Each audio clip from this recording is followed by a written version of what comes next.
హల్లెలూయా. మన ప్రభువైన యేసుక్రీస్తు నామములో మీకు శుభములు చెప్పడానికి ఈ నూతన సంవత్సరంలో ప్రవేశించి మనం ఇంత త్వరితముగా ఈ 6వ రోజులోనికి వచ్చేస్తున్నాం కదా.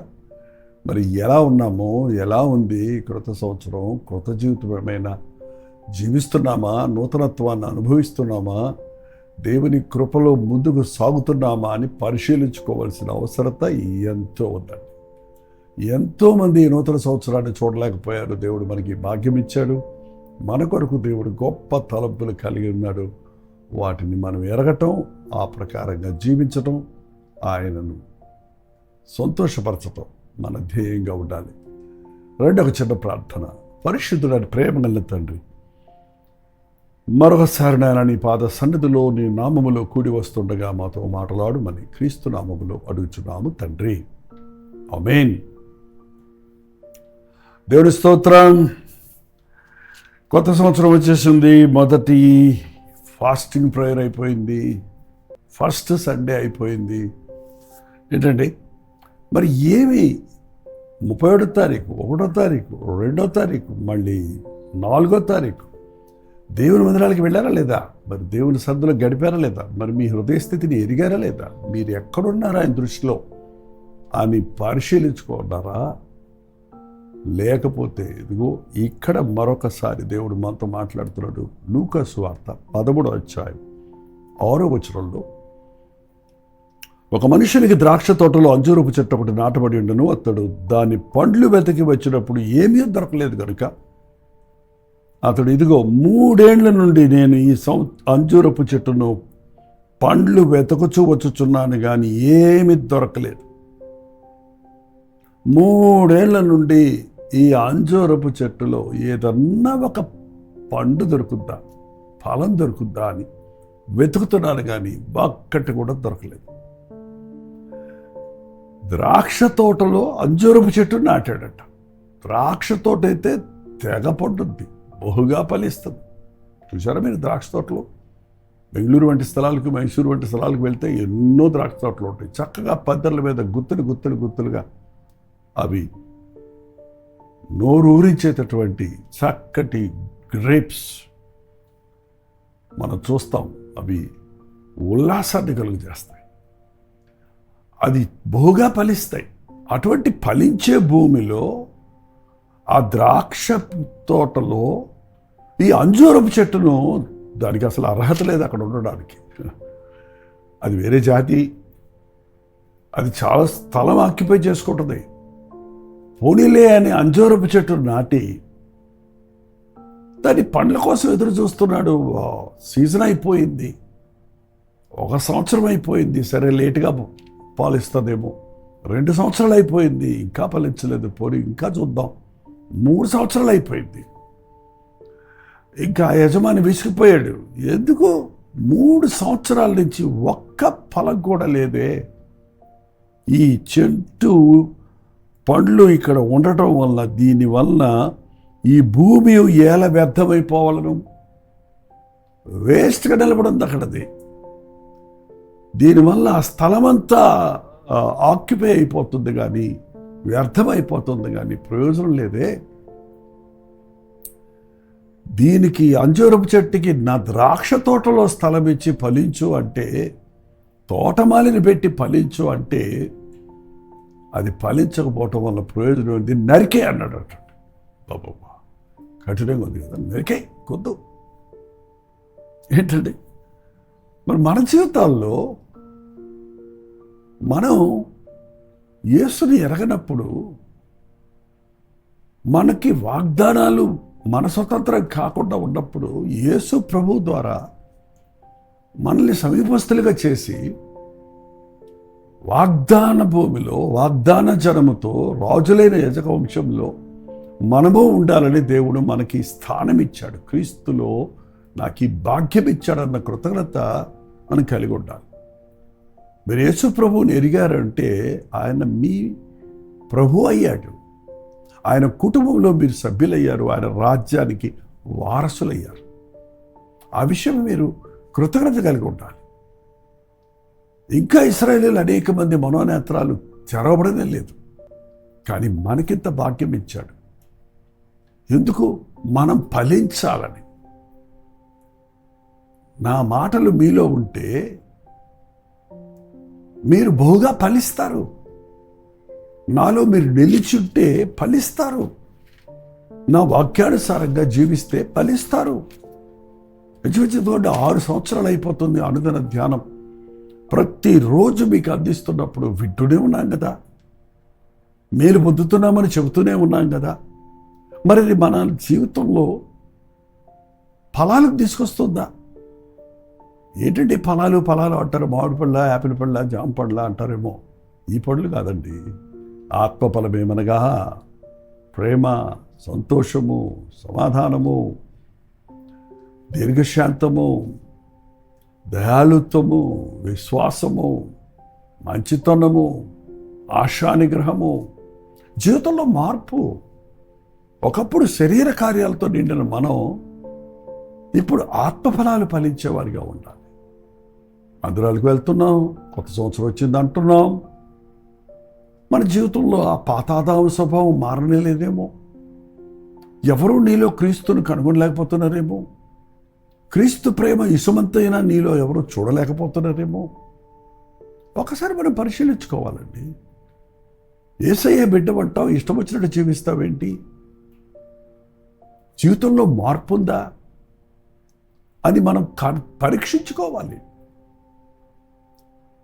ఫలాలు కోరుతున్నాడండి దేవుడు. వరాలు దేవుడు వరకే ఇస్తాడు మనకి. నాకు వరాలు ఉన్నాయండి, నేను దేవుని సేవలో వాడబడుతున్నానండి, నేను మందిరంలో పాటలు పాడుతున్నానండి, మందిరంలో పనులు చేస్తున్నానండి, నేను సేవలో పాలుపొప్పులు పొందుతున్నానండి. ఈరోజు చాలామంది చెప్తున్నారు.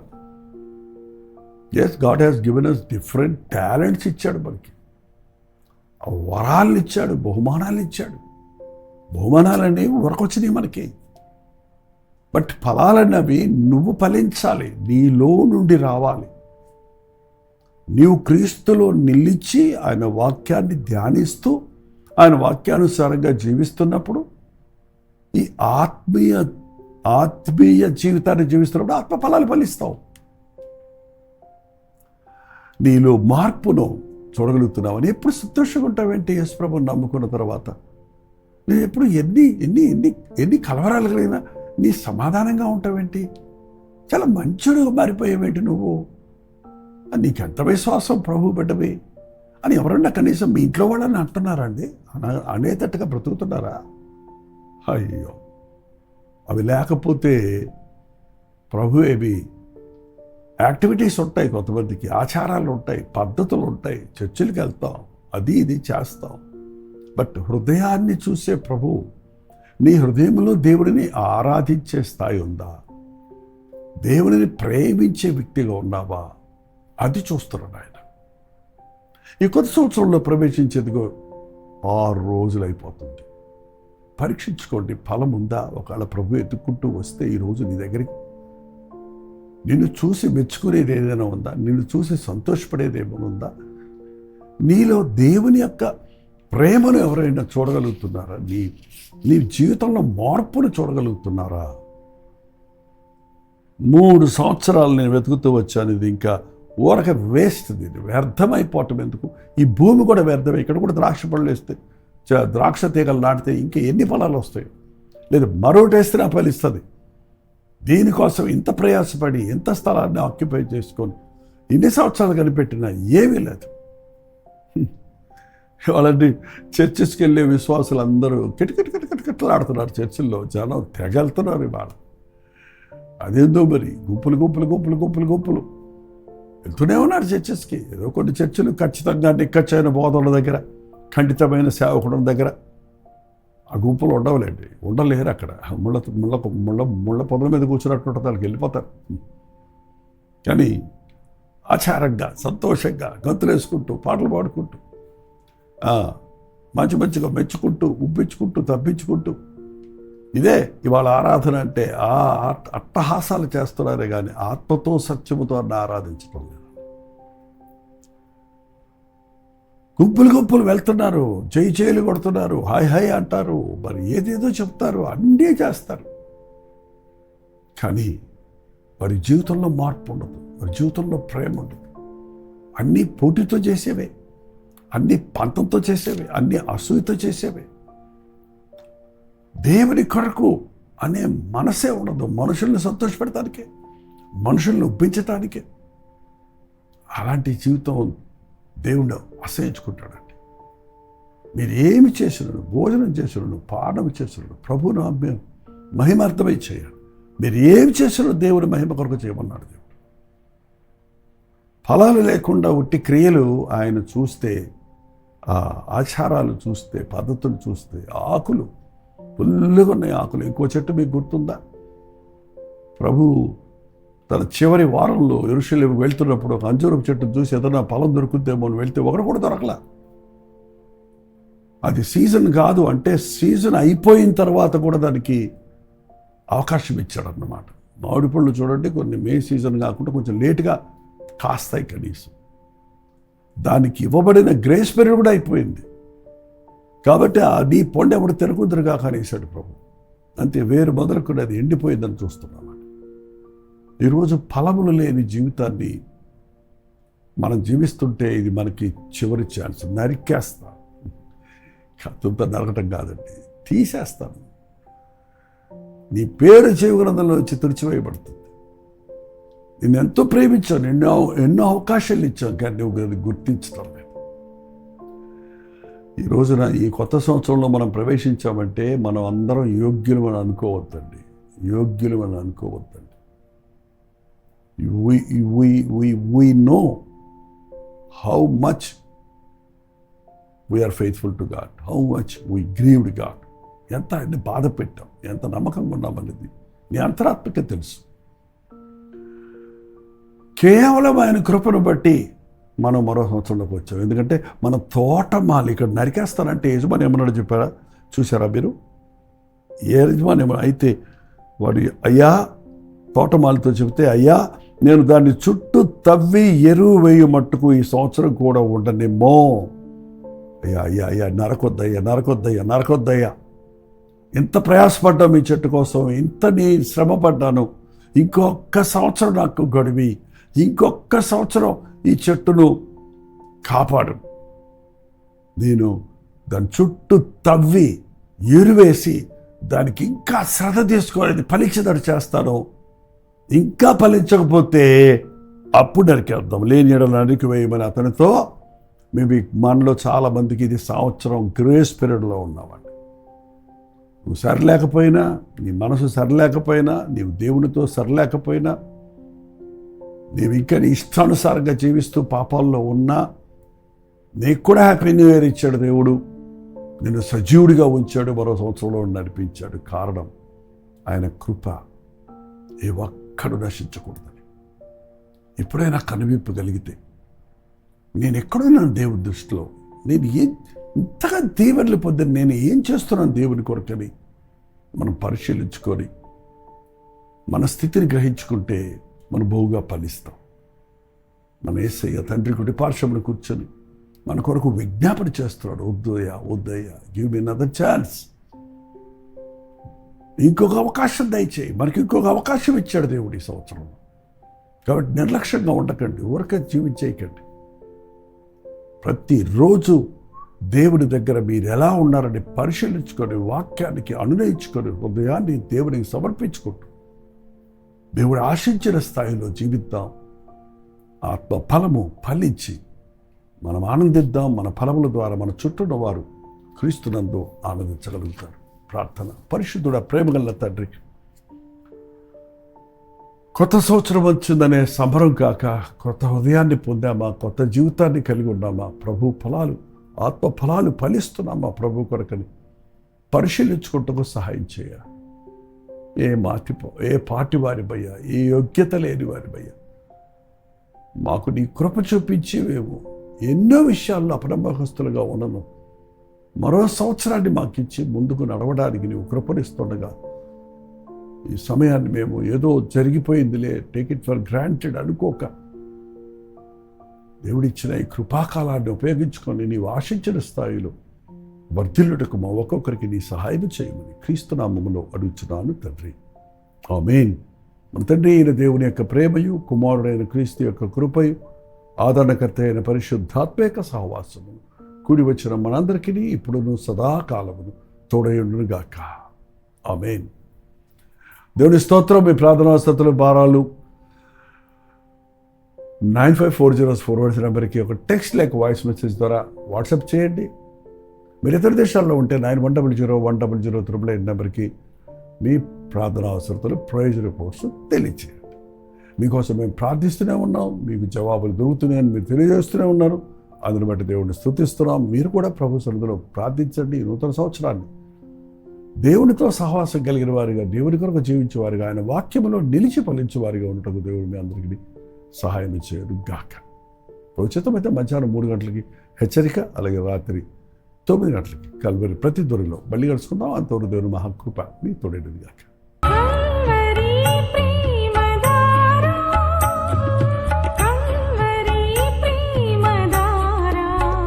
కల్వరి ప్రేమధార అనే మా ద్విమాస పత్రికను ఈ మధ్య త్రైమాస పత్రిక అంటే 3 నెలలకి ఒక్కసారి మాత్రమే ప్రింట్ చేయగలుగుతున్నాం. మరి గత 40 సంవత్సరాల పైబడి కొనసాగుతున్న ఈ పత్రికను ఆపు చేయటం ఇష్టం లేక దీన్ని త్రైమాస పత్రికగా మార్చున్నాం. మీరు కల్వరి ప్రేమధార పత్రికను చదువుతున్నారా? ఒక ఉచిత పత్రిక కావాలంటే ఇవ్వాలే మీ పేరు, చిరునామా, అడ్రస్తో పాటు ఇంటి నెంబర్తో పాటు క్లియర్గా పంపించండి. తప్పకుండా ఒక ఉచిత పత్రికను మీకు పంపిస్తాం.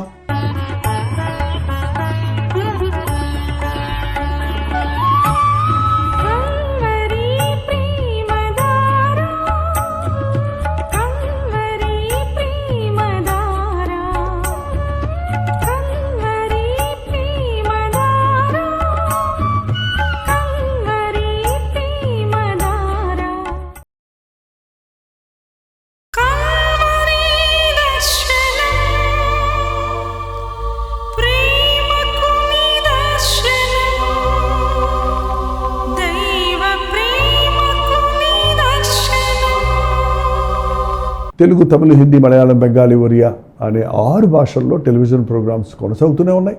భారభరితమైన పరిచయంలో మీరు సహకరించాలని ఆశిస్తే, ప్రభు మిమ్మల్ని ప్రేరేపిస్తే మీ విరాళాలు, కానుకలు మనకి మీరు పంపించవచ్చు. అవి నేరుగా టీవీ ఛానల్స్కి వెళ్తాయి. అందులో ఏది మేము మా సొంత ఖర్చుల కొరకు ముట్టుకోవటం లేదు, వేరే పరిచయ కొరకు ముట్టుకోవటం లేదు. టెలివిజన్ పరిచయలో ఇంకా సువార్త వినని వారికి అది అందించాలని ఆశతో ఒక 20 సంవత్సరాలుగా కొనసాగుతున్న పరిచయం కొరకు ప్రార్థించండి, మీ సహకారాన్ని అందించండి. ఈ విషయం మీకు ఇంకా వివరాలు కావాలంటే 89393939 అనే నెంబర్కి మార్నింగ్ 10 నుంచి ఈవినింగ్ 10 లోపల మీరు ఫోన్ చేయండి. వివరాలు మీకు తెలియజేస్తాం.